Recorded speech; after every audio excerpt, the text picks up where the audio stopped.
Welcome to Young Asia Television.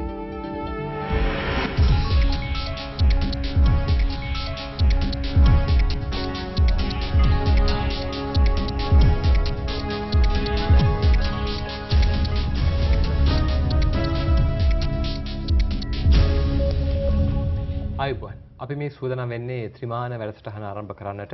අද දවසේත් ත්‍රිමාන වැඩසටහන තුල වර්තමානයේ උද්ගත වෙලා තියෙන මතවාදී මේ ප්‍රශ්නයක් තියෙනවා හලාල් සහතිකය පිළිබඳව.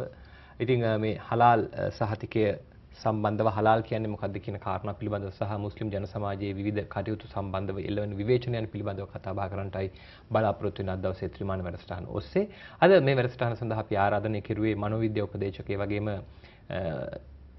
මුස්ලිම් සිවිල් සමාජ ක්‍රියාකාරකයෙකු වන මොහමඩ් මන්සූර් දහලාන් මහතාව බොහොම ආදරෙන් පිළිගන්නවා. ස්තුතියි. දැන් මේ දවස්වල සමාජයේ ලොකු කතිකාවක් යනවා මේ හලාල් කියන කාරණා සම්බන්ධව. මේ ගැන දැන් බොහෝ දෙනෙක් දැනුවත්. නමුත් අපි අපේ වැඩසටහනට අවශ්‍ය නිසා හලාල් කියලා කියන එකේ තේරුම කෙටියෙන් මොකද්ද මේ හලාල් කියන්නේ කියන එක අපිට පොඩ්ඩක් පැහැදිලි කරලා දෙන්න. ඒත් වශයෙන්ම හලාල් කියන්නේ අරාබි වචනයක්. මෙහි අර්ථය අනුමතයි කියන එකයි ප්‍රධාන වශයෙන්ම. මේ හලාල් යනුවෙන් අද සම්මත වී තිබෙන්නේ මුස්ලිම් වරුන්ගේ අවශ්‍යතාවයක් ඉටු කිරීම සඳහා තමයි මේ කාර්යය සිදු කර තිබෙන්නේ. මේක අලුතින් ආරම්භ කළ දෙයක් නෙවෙයි. සාධික ලබා දීම අලුතින් සිද්ධ වූවා වෙන්න පුළුවන්. නමුත් හලාල් හරාම් අනුමත නැති යන අර්ථය ඇතිව තමයි ඉස්ලාමයේ සාමුලින්ම ගොඩනැගිලා තිබෙන්නේ. මම හිතන්නේ මේක පොදුවේ ගත්තාම සියලු දහම් වලට අනුමත නැති ක්‍රියාකාරකම් රාශියක් තිබෙනවා. ඉස්ලාමයේ තුල මේ පිළිබඳව ඇයි හදිසියේ හලාල් සහතික දීමක් ආරම්භ කළේ කියන ප්‍රශ්නය තමයි අද මතුවලා තිබෙන ප්‍රධානතම ගැටලුව. ඔව්. එතනට එන්න කලින්. එතකොට හලාල් කියන්නේ දෙවියන් උදෙසා කැපකර කියන තේරුමක් තියෙනවද හලාල් කියන එකේ? ඒත් වශයෙන්ම එවැනි දෙයක් එහි අන්තර්ගතයේ නැහැ. දැන් අනුමත දේවල් හා අනුමත නැති දේවල් ඉස්ලාමයේ තුල ඉතාමත්ම පැහැදිලි ලෙස විග්‍රහ කරලා තියෙනවා. දැන් මේ අනුමත දේවල් මෙතන හලාල් විය යුත්තේ මොනවද? මොන වගේ දේවල්ද? මේ කැම වීමද නැත්නම් ඊතරින් එහා ගිය දෙයක්ද මේ හලාල් කියන්නේ? හලාල් විය යුතුයි මුළු ජීවිතයම. ඒත් වශයෙන්ම ඇඳුම්, තමන්ගේ ආහාර, තමන් විවාහ කරගන්න ක්‍රමවිධි, තමන් උපයා ගන්න මුදල්, තමන් වැය කරන ආකාරය මේ සියල්ලම අනුමත ක්‍රමයකට. මොකද ඉස්ලාම් යනුවෙන් අපි සාමාන්‍යයෙන් සම්ප්‍රදායික ආගමක් දහමක් කියන අර්ථයට වඩා පරිපූර්ණ ජීවන සැලැස්මක් ඉස්ලාමයේ තුල අන්තර්ගත වෙනවා. දැන් අපි දන්නවා වසර දහසකට වැඩි කාලයක් මුස්ලිම් ජනතාව ලංකාවේ වාසය කරනවා. වෙළඳාම සඳහා පැමිණිලා ඒ ආකාරයෙන් ලංකාවේ විවාහ කරගෙන දැන් උන් ලාංකිකයන් බවට පත් වෙලා තියෙනවා. සෑහෙන කාලයක් අපේ ඉතිහාසයේ. මට කියන දැන් මේ වසර දහස් ගණනාවක්ම හිටියා. එතකොට දැන් මේ හලාල් කියන එක එන්නේ මෑතක. මේ සහතික කිරීම. කෑමවල මේක ලේබල් එකක් හලවන්න ඕනේ. මෙහෙම තින් තැන් වල. එතකන් කාපු බීපු දේවල් හලාල් නෙමෙයි. එහෙම පුළුවන්ද? ඔබතුමාගේ ප්‍රශ්නේ ඉතාමත්ම කාලෝචිතයි. මම හිතන්නේ මෑතක මතුවී තිබෙන ගැටලුවේ හරය ඔබතුමාගේ ප්‍රශ්නේ තමයි. මේ පිළිබඳව අපි නිවැරදි අවබෝධයක් ඇති කරගත්තා නම් මේ ගැටලුවක් වශයෙන් දැකීමේ අවශ්‍යතාවයක් මතුවෙන්නේ නැහැ. දැන් මම ගම්බද කෙනෙක්. අපි සියලු දේ බෙලඳ පොලෙන් අරගෙන පරිභෝජනය කළා. අපි දන්නවා අනුමත නැති දේවල් කුමක්ද කියන එක. නමුත් අපේ සමාජයේ එක තැන රැඳී තිබෙන්නක් නොවේ. මේක ඉදිරියට ගමන් කරනවා. ඒකත් එක්කම විවෘත ආර්ථිකය සමගම විවිධ දේවල් මේට පෙර ආනයනය නොකරපු දේවල් අපි ආනයනය කරන්න පටන් ගත්තා ආහාර විශේෂයෙන්ම. ඒ වගේම දේශීය ආයෝජකයනුත් විවිධ ආහාර වර්ග පෙර නොතිබූ ආකාරයට නිෂ්පාදනය කරන්න පටන් ගත්තා. සරලම උදාහරණය අපි මහවැලි කැලණි වලවේ කළු මේ ගංගාවල් වලින් ගලා ගිය ජලය බීවුවා. බෝතල් කරපු ජලය අපිට තිබුණේ නැහැ ඉස්සර. අපි නූතනයේ සිට වතුර බෝතල් කරලා තිනවා. මේ බෝතල් කිරීමටත් හලාල් දුන්නේ ඇයි කියන ප්‍රශ්නේ මතුවෙනවා. ඒකත් අපි විග්‍රහ කරමු. මෙවැනි සංකීර්ණතාවයක් ජීවිතයට ඇතුළත් වෙන විට මේ සංකීර්ණතාවය තුළ මිනිසයාට සුදුසු නුසුදුසු දේ සාමාන්‍ය ජන ජීවිතය තුළ ඒ මිනිස්සුන්ට තෝර බේර ගැනීමේ දුෂ්කරතාවයක් මතුවෙනවා. දැන් කෙනෙකුට කියන්න පුළුවන් හැම නිෂ්පාදනයකම අඩංගු වෙන භාණ්ඩවල ඒ කියන්නේ ඒකේ ඉන්ග්‍රෙඩියන්ට්ස් ඒ ලයිස්ට් සඳහන් කරලා තියෙනවා. නමුත් සමහර ඒවා තියෙනවා සංකේත වශයෙන්. දැන් ඊ සංකේතය. දැන් උදාහරණ ඊ සංකේතය අරගත්තාම ඊ සංකේතය මූලාශ්‍ර දෙකකින් එන්න පුළුවන්. එකක් උද්භිද පැලෑටි මූලාශ්‍රය, අනික සත්ත්ව මූලාශ්‍රය. දැන් මේ සත්ත්ව මූලාශ්‍රයෙන් එන දේවල් සාමාන්‍ය කෙනෙකුට එයාගේ ඊ අකුර දෙස බලලා යාට තෝර බේර ගන්න බෑ. මේ පිළිබඳව විද්‍යාත්මක විශ්ලේෂණයක් අවශ්‍ය වෙනවා. මේ නැත්තම් ඒ නිෂ්පාදකයාගෙන් අසා තෝර බේර ගන්න සිද්ධ වෙනවා. මේකේ මූලාශ්‍රය මේක කොහෙන්ද මේ සංකේතයෙන් හඳුන්වන ද්‍රව්‍ය මේ නිෂ්පාදනයට ඇතුළත් කර තිබෙන්නේ කියලා. ඒ නිසා මේක සාමාන්‍ය ජනයාගේ අවශ්‍යතාවයක්. ඒ වගේම අපිට විශාල අපනයන වෙළඳපොළක් තිබෙනවා මුස්ලිම් රටවල් වල. ජාතික වශයෙන්ුත් වෙළඳපොළක් තියෙනවා, විදේශීය වශයෙන්ුත් විශාල වෙළඳපොළක් තියෙනවා. අපනයනකරුවන්ට දුෂ්කරතාවයන් මතුවුණා. මේ යවන භාණ්ඩ ඒගොල්ල බාර ගන්න සූදානමක් නොතිබිච්ච තත්ත්වයක් තිබුණා. මේකට සහතිකයක් අවශ්‍යයි කියන එක. මේ ආකාරයෙන් තමයි මේ සහතිකයක අවශ්‍යතාවය ආරම්භ වෙන්නේ. නැතුව දැන් අපි ජමියතුල් උලමා නැත්තම් ඉස්ලාමීය විද්වතුන්ගේ සම්මේලනය ශ්‍රී ලංකාවේ සියලු මුස්ලිම් වරුන්ගේ ඒකීය ආගමික නායකත්වය දරන්නේ මේ සම්මේලනය. දැන් මේ සම්මේලනයේ විසින් වෙළඳපොළට ගිහිල්ලා මේ සහතික දීම අලෙවිකරණයක් කරලා මේ පිළිබඳව දැන්වීම් දාලා මේක ලබා ගන්න මෙවැනි දෙයක් කිසි දිනක කරලා නැහැ. වෙළඳ ප්‍රජාවකින් මතුවෙච්ච අවශ්‍යතාවයක් අනුව තමයි මේ අයට සිදු වුණා මේ සමාජ ආර්ථික අවශ්‍යතාවයට පිළියමක් හැටියට මේ සම්මේලනයේට මේ කටයුත්තට යොමු වෙන්නට. ඒ කියන්නේ ජමියතුල්ලා උලමා සංවිධානය තමයි හලාල් සහතිකය නිකුත් කරන්නේ. කවුද මෙයාට බලය දෙන්නේ මේක නිකුත් කරන්න? අත වශයෙන්ම ඒගොල්ලන්ගේ අරමුණු තුල ඒ කියන්නේ පාර්ලිමේන්තු පනතක් තුලින් සම්මත කරගත්තු ආයතනක ශ්‍රී ලංකා සමස්ත ලංකා ඉස්ලාමීය විද්වතුන්ගේ සම්මේලනය ඒකේ අඩංගු වෙලා තියෙනවා ඉස්ලාමිකයන්ගේ අවශ්‍යතාවයන් සපුරාලීම මේ සම්මේලනයේ එක අරමුණක්. දැන් ඉස්ලාමික මුස්ලිමයෙකු හැටියට මේක මගේ අවශ්‍යතාවයක්. මේක සපුරාලන්නට සුදුසුම ආයතනයේ හැටියට ජනතාවගේ කැමැත්ත හා අනුමැතිය තිබෙන්නේ මුස්ලිම් ජනතාවගේ මේ සම්මේලනයේට. දැන් විදේශ මුස්ලිම් රටවල් ගත්තත් ඒ අයට පිළිගත හැකි ආයතනයකින් තමයි මේ සහතිකය අවශ්‍ය වෙන්නේ. ඒ රටවල් වල ඉන්න ඉස්ලාමීය රජයන් පිළි නොගන්න ආයතනයකින් මේ සහතිකය දුන්නොත් ඒක ඒ අයට භාණ්ඩ අලෙවි කරන්නට බාධකයක් වෙන්න පුළුවන්. දැන් මේ ජමියතුල්ලා උලමා සංවිධානයේ තමයි මේ ප්‍රධාන විරෝධය මතු කරන්නේ මුස්ලිම් ජනතාවට හෝ ඉස්ලාම් දහම අදහන අයට නෙමෙයි මේ විරෝධතා ප්‍රකාශ කරන අය ප්‍රකාශ කරන්නේ. ඔවුන් විවිධ ව්‍යාපෘති හිතේ තියෙන ක්‍රියාත්මක වෙනවා කියලා තමයි කියන සාමාන්‍ය ජනතාව නොදන්න. එකක් ඇයි දෙමයයි කියන්නේ ඇයි මේක මේ රජයේ නීති දෙකක් තියෙන්න බෑ. රටක එක නීතියක් තියෙන්න පුළුවන්. ඇයි ජමියතුල්ලා උලමා මේක නිකුත් කරන්නේ? ඇයි රටේ පාරිභෝගික ආරක්ෂක අධිකාරිය තියෙනවා, SLS ලාංඡනය ලබා දෙන ස්ථාන තියෙනවා. ඇයි මේක හරහා මේක නිකුත් කරන්නේ නැතුව තමන් බාරගත එහෙම නැත්නම් ඔවුන් සමග සාකච්ඡා කරලා මේ වගේ එකකට ආවේ කියන ප්‍රශ්නේ ගොඩක් වෙලාවට මතුවෙනවා.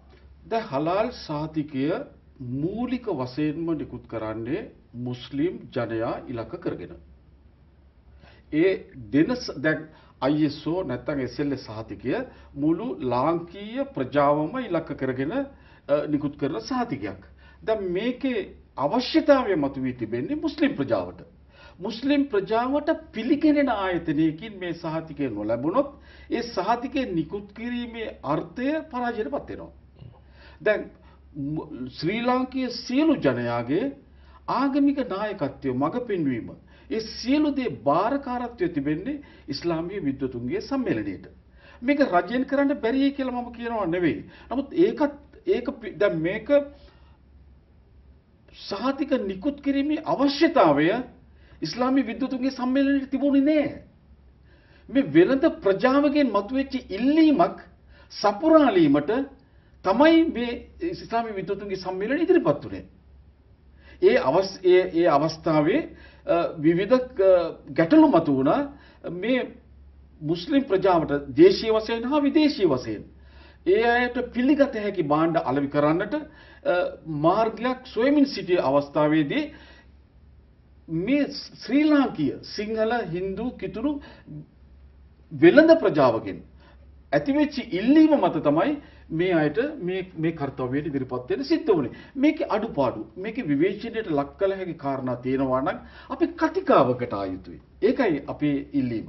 එසේ නැතිව දැන් අපි ජමීතුල් උලමායක ඉලක්ක කරගෙන විවිධ චෝදනා ඔබතුමා කිව්වා වගේ විවිධ සැකවිච්ච අරමුණු තිබෙනවයි කියන එක අපි මාධ්‍යයෙන් නිරන්තරයෙන් දකිනවා.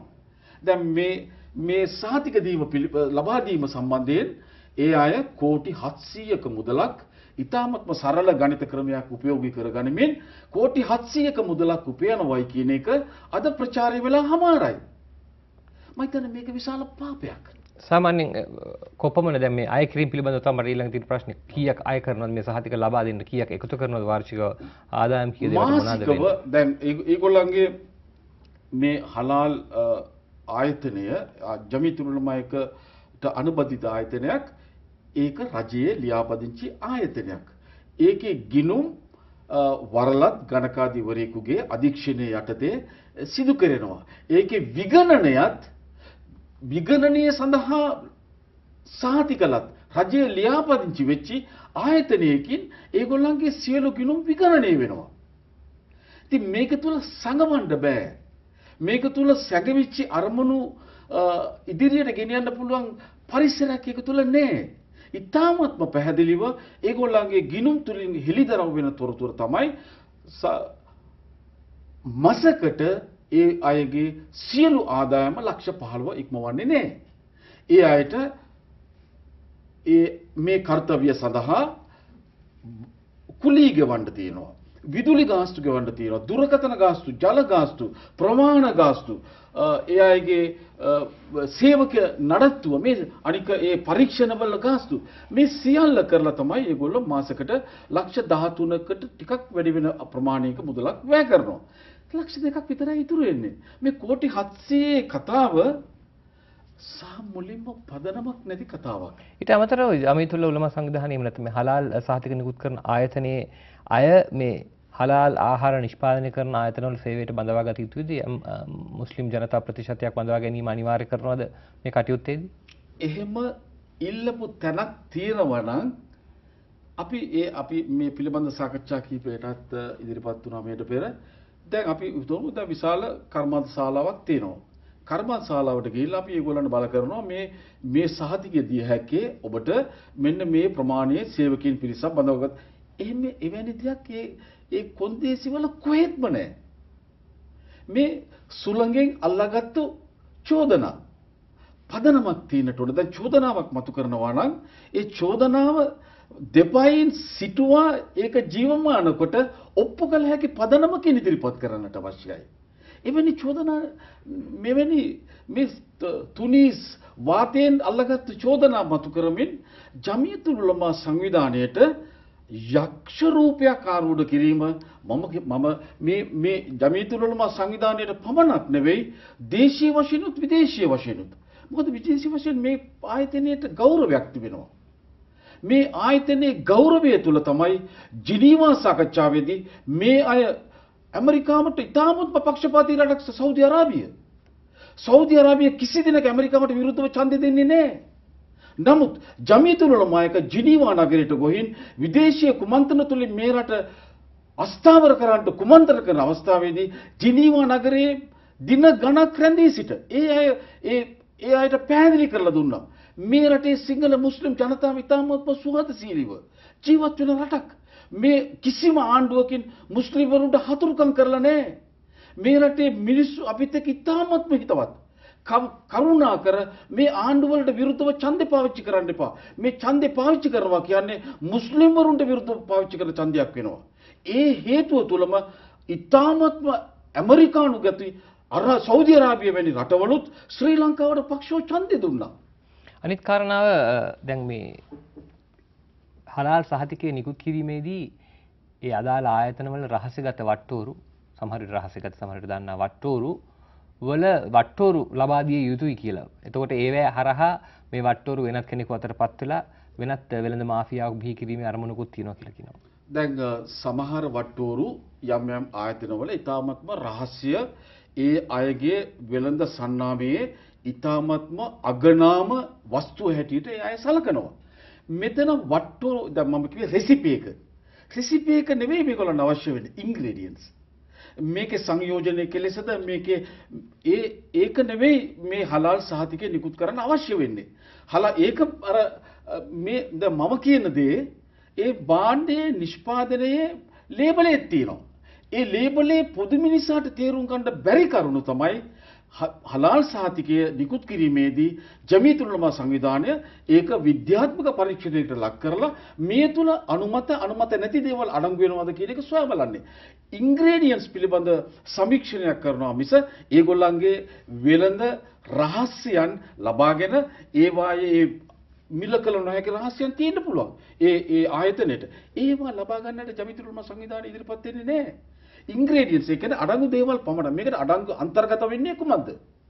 ඒ අන්තර්ගත වෙන දේවල් වල අනුමත දේවල් තියෙනවද අනුමත නැති දේවල් තියෙනවද කියන එක තමයි අනිවාර්යයෙන්ම ඒ ආයත සොයා බැලීමේ වගකීම පැවරලා තියෙන්නේ. තව එකක් කියනවා දැන් මේ හරහා වෙනම මේ මාෆියා එකක් ගොඩනගන්න උත්සාහ කරනවා. ඒ කියන්නේ හලාල් සහතික අනිවාර්යෙන් ලබා ගැනීමේ අවස්ථාවක් ගොඩනගන්න උත්සාහ කරනවා කියනවා. මොකද අමුද්‍රව්‍ය ගෙනන කණ්ඩායම වලට හලාල් ලබා දුන්නාම ඒ වගේ මෙහෙම චේන් එකක් හදනවලු. එතකොට වෙනින් කට්ටියකින් අමුද්‍රව්‍ය ලබා ගන්න විදිහක් නෑ. ඔක්කොම හලාල් සහතික තියෙන තැනින් විතරයි ආයතනයකට කර්මාන්ත ශාලාවකට බඩු ලබා ගන්න පුළුවන්. මේ වගේ මාෆියාවක් ගොඩනැගීමේ උත්සාහයක් තියෙනවා කියලාත් කියනවා. ඔව් දැන් අත් වශයෙන්ම දැන් මාෆියාවක් කියනකොට ඒක තුල දැන් ජාත්‍යන්තර වශයෙන් මාෆියා කියන වචනේ තාමත්ම භයානක බරපතල කටයුතු වලට සම්බන්ධ වෙන ආයතන හැටියට තමයි දකින්නේ. දැන් මෙතන මේකේ ප්‍රශ්නේ මතුවෙන්නේ දැන් මේගොල්ලෝ පරීක්ෂණ පවත්වද්දී ඒගොල්ලෝ හොයාගන්නවා එක ද්‍රව්‍යයක් මේක අනුමත නැහැ. දැන් ඒගොල්ලෝ කියනවා දැන් මේක ගේන්න අපි මේක තමයි අපිට තියෙන්නේ. මේකට විකල්පයක් අපි දන්නේ නැහැ. විකල්පයක් නොදන්නාකොට ඒගායට විසඳුමක් අවශ්‍යයි.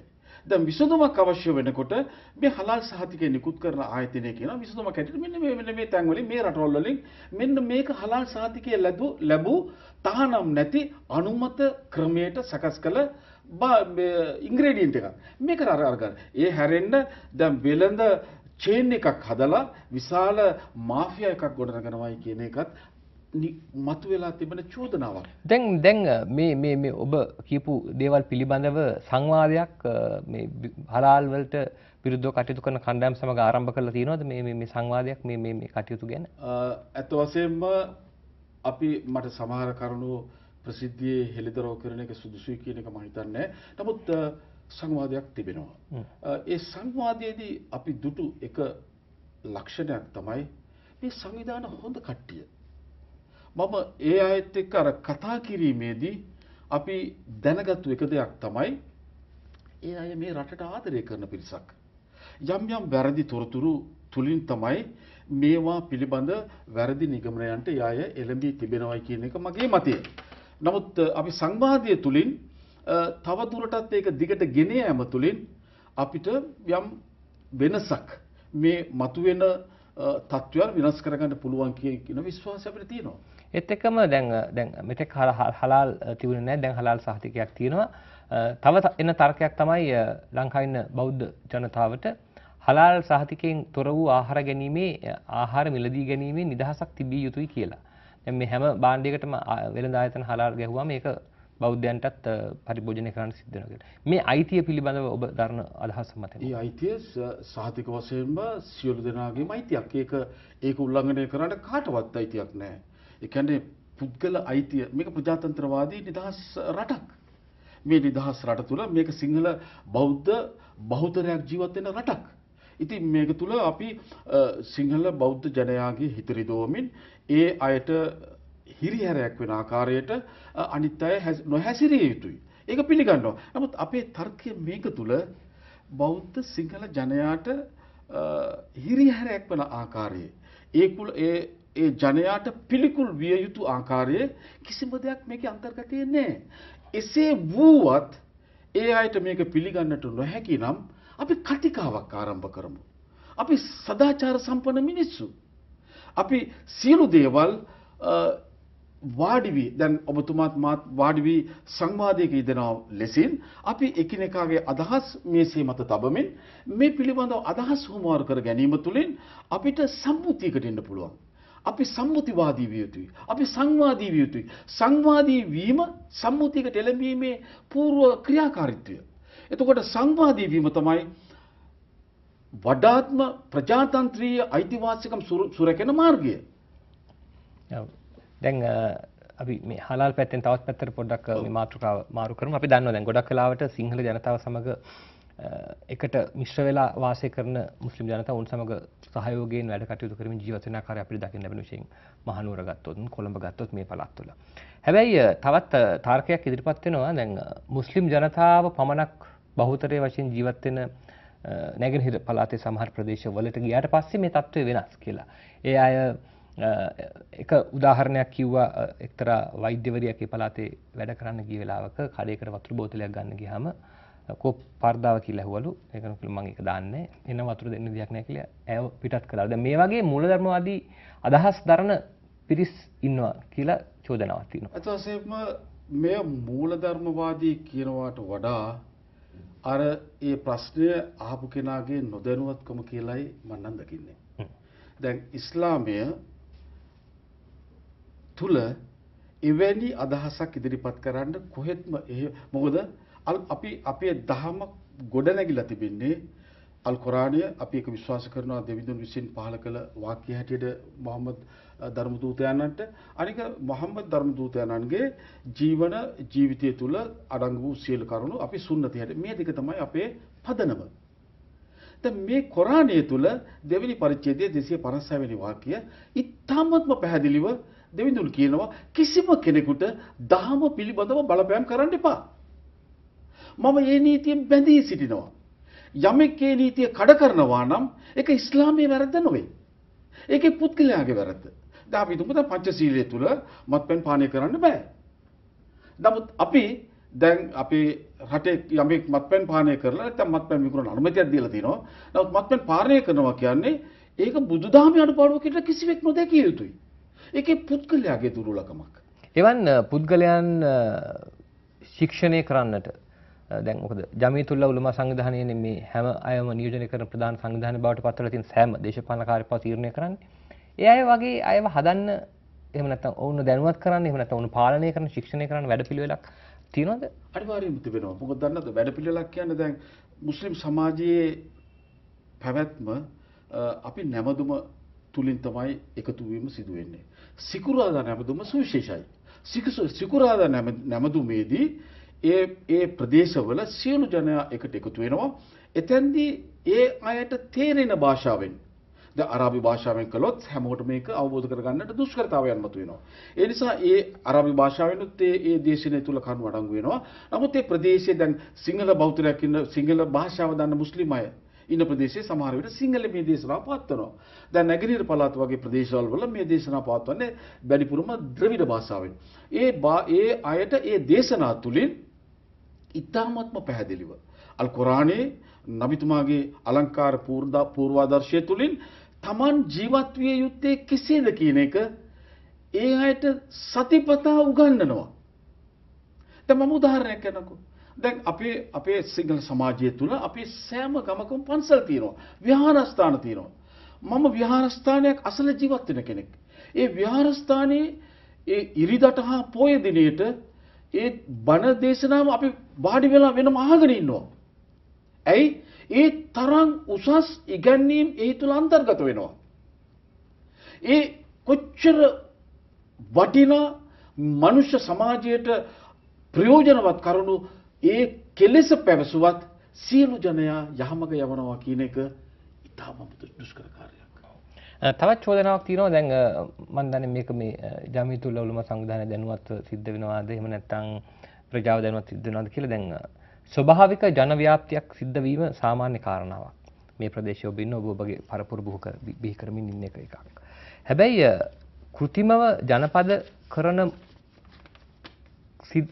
සිද්ධ වෙනවා වගේ යම් බහුතරව ඒ කියන්නේ සිංහල ජනතාව ජීවත් වෙන ප්‍රදේශ වල ඉඩම් මිලදීගෙන ලොකු හවුසිං ස්කීම් හදලා ඒකේ මුස්ලිම් ජනතාව පදිංචි කිරීමේ ව්‍යාපෘති ඒක නීති විරෝධී නෑ. නමුත් හැබැයි කරන්නේ මගේ පෞද්ගලික ඉඩමක් අරගෙන ස්කීම් එකක් අරගෙන එහෙන් පදිංචි කරලා පොඩි ව්‍යාප්තවාදයක් තියෙනවා කියලා සමහර තැන්වල සිද්ධ වෙලා තියෙනවා කියලා තොරතුරු වාර්තා වෙලා තියෙනවා. ඒ චෝදනාව ඊට වඩා බරපතල විදියට වෙනත් ස්වරූපයෙන් තමයි මතුවලා තිබෙන්නේ. අත් වශයෙන්ම ඔතුමා ආපු ප්‍රශ්නයත් ඇත්ත.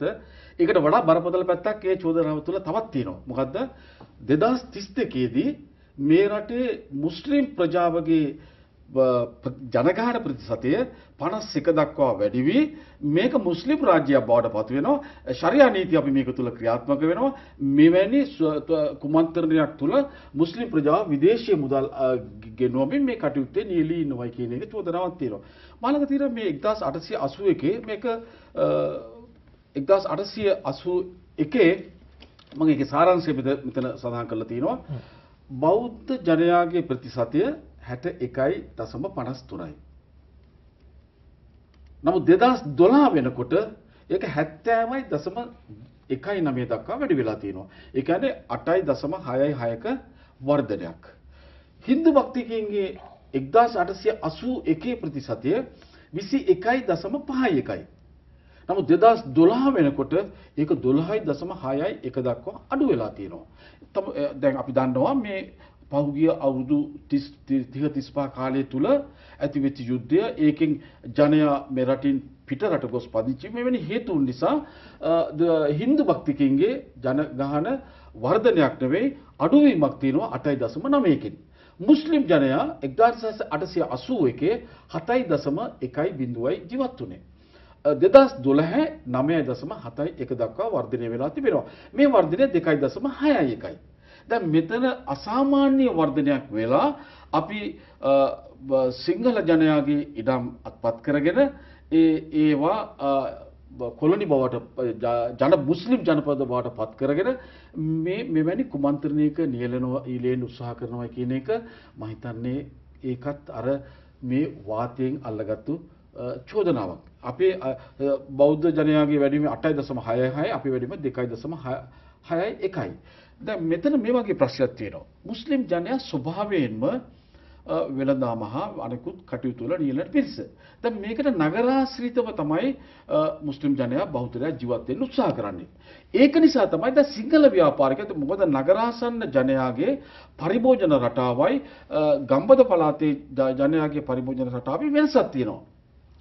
දැන් සිංහල බෞද්ධ ව්‍යාපාරිකයන් හලාල් සහතිකයේ මම ආයේ මේ මාතෘකාවට යනවා නෙවෙයි හලාල් සහතිකයේ ගන්නට ඒ අය විසින්ම උත්සාහ දරන්නේ නගරාසන්න ඉතා විශාල මුස්ලිම් ප්‍රජාවක් ජීවත් වෙනවා. මේ අයගේ පරිභෝජන රටාව තුළ ඒගොල්ලන්ගේ පරිභෝජනයට ගන්නා භාණ්ඩ ප්‍රමාණය වැඩි. දැන් අලෙවිකරණය තුල තමයි යම්කිසි නිෂ්පාදනයක සාර්ථකත්වය රැඳිලා තියෙන්නේ. ඒ නිසා මුස්ලිම් අයට මේක අලෙවිකරන්න මේ හලාල් සහතිකය අවශ්‍යයි. ඒ නිසා තමයි මේ අයත් මේ වගේ තත්යකට එන්නේ. අපි කිසි දිනක නමුත් මම කල්ැතුවම කියන්නම් මම මේක කල්ැතුව මේ අදහස අපි කාලයක් තිබුණා පුංචි පවුල ලස්සනයි කියලා අපි ප්‍රචාරයක් ගෙනිච්චා. අපි වඳ සැත්කම් කෙරුවා. නිත්‍ය සත්කම් තාවකාලික නෙවෙයි. මම සෞඛ්‍ය දෙපාර්තමේන්තුවේ ජීවත් වෙච්ච කෙනෙක්. මුදල් දීලා මිනිස්සුන්ට අපි නිත්‍ය සත්කම් කරුවා ළමයි දෙන්නෙක් කියනවා ඊට පස්සේ ඔබට දරුවෝ නැහැ. අපි කෙරුවා රජයේ අනුග්‍රහයෙන් අපි කෙරුවා. දැන් ඒකෙන් මුස්ලිම් අයගේ අඩුවීමක් වෙනවා නම් ඒකට වඩා අඩු වෙන්නේ සිංහල ජනතාවගේ. අද පුවත්පත්වලින් මම දකිනවා ගබ්සා කරන තැන් 700කට වැඩි මේ රටේ ක්‍රියාත්මක වෙනවයි කියලා. දැන් ගබ්සා කරන තැනකට මුස්ලිම්වරයෙක් යන්නේ නැහැ.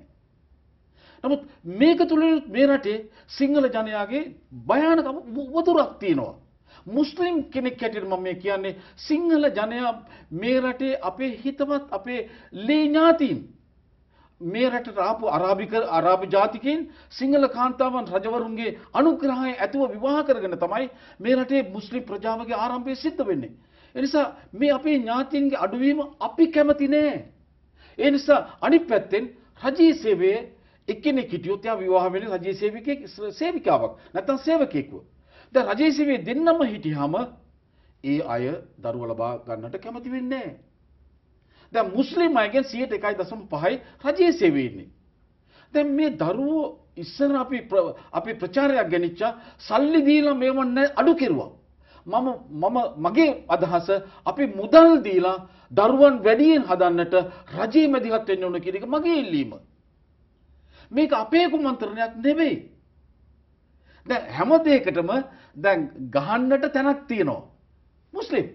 මුස්ලිම් පිළිකුල, මුස්ලිම් වීතිකාව, මුස්ලිම් වරු මේ රට අල්ලගන්න යනවායි කියන චෝදනාව මෙවැනි දේවල් නැතුව අපි යුද්ධයක් ඉවර කරපු ජාතියක්. අපිට අද ජාතික අනන්‍යතාවයේ ගොඩනැගීමේ අවශ්‍යතාවය මතුවලා තියෙනවා. මම තවත් තැනක සඳහන් කළා කෙන්දක් වශයෙන් තිබුණ එක කෙන්දක් විතරයි. ශක්තියක් නැහැ. නමුත් කෙඳි ටික පොල් කෙඳි ටික එකතු කරලා අපි කඹයක් හදපුවාම අලියෙක් මිල්ල කරන්න පුළුවන්. අපිට මුස්ලිම්වරු සිංහලයින් ද්‍රවිඩයන් මැලේ බර්ග කියලා වෙන් වෙන්න බෑ. අපි මේ කෙඳි ටික ඔක්කොම එකතු කරලා මේ ශ්‍රී ලාංකීය ජාතික අනන්‍යතාවය ගොඩනැගුවොත් අපි කිසිම බලවේගයකට යටත් වෙන්නේ නැහැ. මේ අනන්‍යතාවය ගොඩනගා ගැනීම සඳහා ක්‍රියාත්මක වෙන්නට අත්වැල් මැද ගන්නට ජමියතුල්ලා උලමා ප්‍රමුඛ මුස්ලිම් ප්‍රජාව සූදානම්ද? ඒ අය ඒකටම කියලා මේ අත්වැල් බැඳ ගැනීම සඳහා කියලාම සහෝදරත්වය හා CCC කියලා කෝපරේෂන් ඇන්ඩ් සහයෝගිතා කොමිටියක් කියලා එකක් පත් කරලා ඒක මුළු රටේ මේගොල්ලෝ කියනවා මේ ජනයාත් එක්ක එකතු වෙන්න. අපි දුරස්ත වෙන්න බෑ. මේ රටේ මේක බෞද්ධ සිංහල බෞද්ධ රටක්. අනික මට අවසර දෙන්න එක වැදගත් වචනයක් කියන්න. අපි මුස්ලිම් විශ්වවිද්‍යාලයක් තියෙනවා. ඒක විශ්වවිද්‍යාලයක්ම නෙවෙයි. බේරුවල නලීමියා විශ්වවිද්‍යාලය කියලා.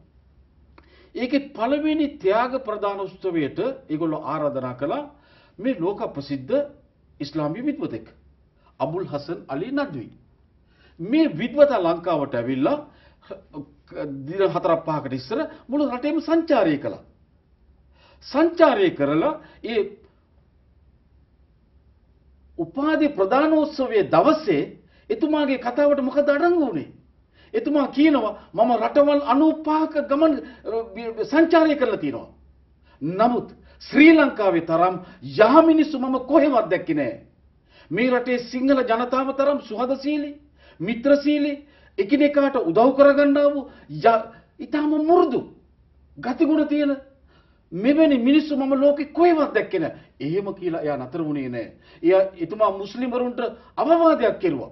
මේ ජනයාගේ හිත රිදවන කටයුතු වලට යෙදිලා මේ යහ මිනිස්සුත් එක්ක විරසක ඇති කරගන්න එපා. ඔබලාට මේ වාග්යක් ලැබිලා තියෙන සිංහල ජනයාත් සමග ජීවත් වෙන්න. මේ වාග්යක් ලෙස සදා කාලයටම ආරක්ෂා කරගන්නට ඔබලා ඔවුන් සමග යහ ආයුරින් කටයුතු කරන්නයි කියලා එතුමා මුස්ලිම්වරුන්ට උපදේශයක් දුන්නා. හොඳයි ඉතින් කාලේ බොහොම වේගෙන් ගෙවිලා ගියා. බොහොම ස්තුතියි අද දවසේ අපි මේ සාකච්ඡාවට සහභාගී වීම සම්බන්ධව. ඉතින් අද දවසේ අපි මේ සාකච්ඡා කළේ හලාල් ආහාර සම්බන්ධවත් මුස්ලිම් ජනතාවගේ විවිධ වෙත එල්ල වී ඇති විවිධ චෝදනා පිළිබඳව කතා බහ කරුවා. ඉතින් අපි ආරාධනා කළේ මනෝවිද්‍යා උපදේශක සිවිල් ක්‍රියාකාරී මොහමඩ් මාන්සුර් දහලන් මහතා බෙහෙවින් සූතිවන්ත වන මේ සාකච්ඡාවට සහභාගී වීම සම්බන්ධව ඔබට අදහස් ඇති මේ සාකච්ඡාව පිළිබඳව ඔබට පක්ෂ අදහස් ඇති විපක්ෂ අදහස් ඇති එකතු කරන්නට දේවල් ඇති. ඉතින් ඔබට අවස්ථාවක් තියෙන එකතු කරන්නට අපේ Facebook ප්‍රොෆයිල් එක තියෙනවා. ඊට අමතරව අපේ අන්තර්ජාල 3d.youngasia.tv කියන වෙබ් අඩවිය ඔස්සේ ඔබට මේ වැඩසටහන නරඹන්න පුළුවන්. එහි සටහන් තබන්න පුළුවන් මේ කියන කාරණා පිළිබඳව. ඔබේ සාධාරණ විවේචන අපි බොහොම ආදරෙන් බලාපොරොත්තු වෙනවා. සාධනීය මේ කාරණාව ඉදිරියට ගෙන යාම සඳහා බෙහෙවින් සුදුසුමත් වෙනවා අපි සමග